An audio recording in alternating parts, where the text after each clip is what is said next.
अनर्थ। कहा हुआ पंडित जी? हमने आपकी धर्म पत्नी जी को निर्जला व्रत रखने के लिए कहा था जी, पर ये तो अपना व्रत ही तोड़ के बैठी हैं। मुंह खोलिए, दिखाइए सबको अपना मुंह। नहीं नहीं पंडित जी, आपको गलतफहमी हो गई है, मैंने कुछ भी नहीं खाया, सच में। कालिंदी जी, कम से कम पंडित जी के सामने झूठ मत बोलिए आप। नहीं खाया है, कछू नहीं खाया है, फिर आपका ये जो जुबान है लाल कैसा हो गया है? कछू पकड़ा जा रहा है। बताइए हमको, पान खाए हैं आप? नहीं नहीं, मैंने पान नहीं खाया है, मैं निर्जल व्रत में हूँ आपके लिए केके, मैं भला पान क्यों खाऊंगी? ये आप जानती होंगे। आप अपना फोन पकड़िए और अपना फ्रंट कैमरा से देखिए अपना मुंह, लाली छाई हुई है आपके मुंह में। कहा व्हाट? ये लाल कैसे हो गया? ये आप बताइए कालिंदी जी, ये आपका मुंह लाल कैसे हो गया है? क्या शौक चढ़ा था आपको पान खाने का? केके, मैंने कोई पान नहीं खाया, मैंने बस त्रिभुवन की दुकान की मिठाई खाई थी।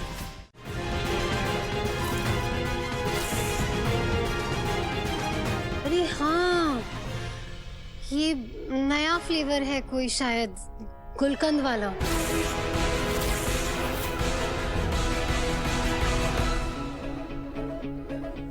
जागृति, क्या लगता है तुम्हें, कालिंदी आंटी ये मिठाई खाएंगी तो उन्हें पता नहीं चलेगा कि इसके अंदर केसर फ्लेवर गुलकंद है? और कम क्वांटिटी है सूरज, और वो भी ये देखो 2 मिठाइयों के बीच में। मिठाई के स्वाद में नहीं पता चलेगा उन्हें, लेकिन हाँ नतीजा वही होगा जो हम चाहते हैं। पर केडी आंटी, इसका पहले भगवान को भोग लगाना था, आपने तो भगवान से पहले ही भोग लगा लिया। इस अनर्थ की अपेक्षा नहीं थी मुझे। आपकी धर्म पत्नी ने तो व्रत की पवित्रता ही खंडित कर दी है। पंडित जी, क्या बताएं, ये अपेक्षा तो हमें भी नहीं थी। नहीं। गंगा जी, आप बची हुई हैं या आप भी कोई मिठाई का टकलियां हैं? राम जी की सौगंध, हमारा मन और व्रत दोनों पवित्र है, और उसी पवित्रता के साथ हमने आज का पाठ भी किया है। हाय, भला हो ईश्वर का। पंडित जी, जैसा आप जानते हैं ये हमारी पहली पत्नी है। साल में जितना व्रत आता है रखना भी नहीं होता है, तब भी व्रत वो रख लेती हैं हमारे लिए, और आज का व्रत भी इन्होंने रखा है और पूरा पाठ किया है। उत्तम, अति उत्तम। फिर तो पूजा की अगली सारी विधियां हम इन्हीं से कराते हैं। गंगा जी, आप आगे आइए। जी, आइए गंगा जी।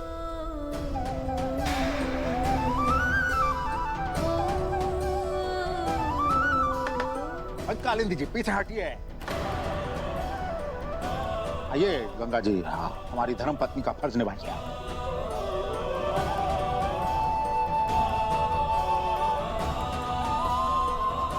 रुकिए। क्या हुआ पंडित जी, अब कौनो बेगुनाह आ गया? इनके गले में तो मंगलसूत्र है ही नहीं, फिर ये आपकी धर्म पत्नी बनके ये पूजा कैसे करा सकती है? वो का है ना पंडित जी, हम आपको ये रहा गंगा माँ का मंगलसूत्र।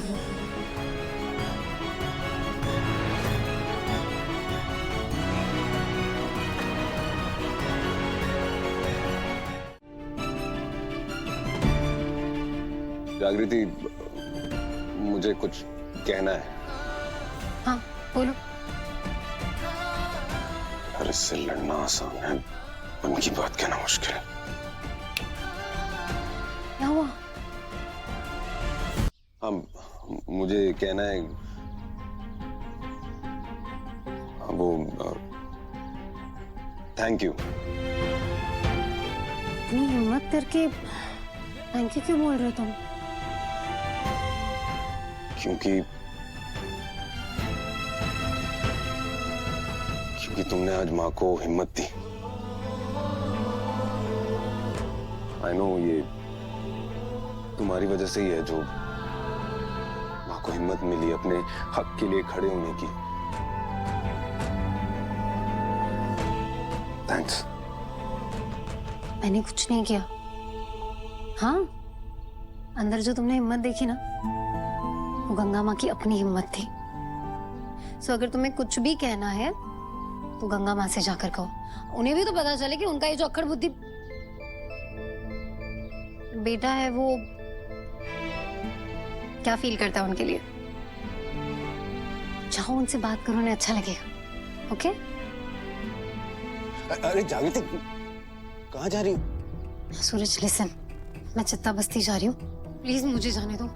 मैंने ना बिन्नी मौसी को फोन किया था, पहले उनका फोन लग रहा था, उन्होंने उठाया नहीं, और अब उनका फोन बंद आ रहा है। मुझे बस जाकर देखना है कि सब ठीक है ना, मैं जल्दी वापस आ जाऊंगी। अरे सब ठीक होगा वहां पर, तुम क्यों इतनी टेंशन ले रही हो? कुछ नहीं हुआ होगा। अगर हम में से किसी को कुछ भी हुआ, कचौरिया बिंदी मौसी के साथ कुछ भी गलत हुआ ना, तो उसके जिम्मेदार तुम होगे, क्योंकि तुमने मुझे यहाँ हवेली में बंद रखा है। कचौरी का हाल जानने के लिए ना मैं बस्ती जाकर रहूंगी।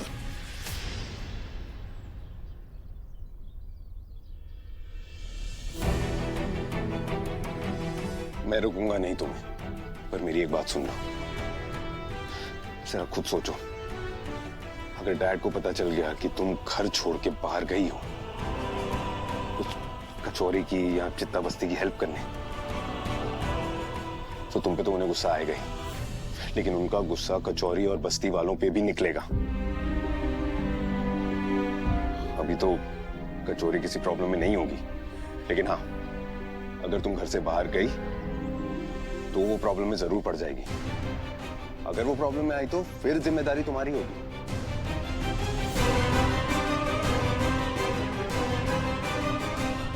ठीक है, नहीं जा रही मैं बस्ती। And listen, don't worry, okay? कचौरी को कुछ नहीं होगा, कुछ भी नहीं।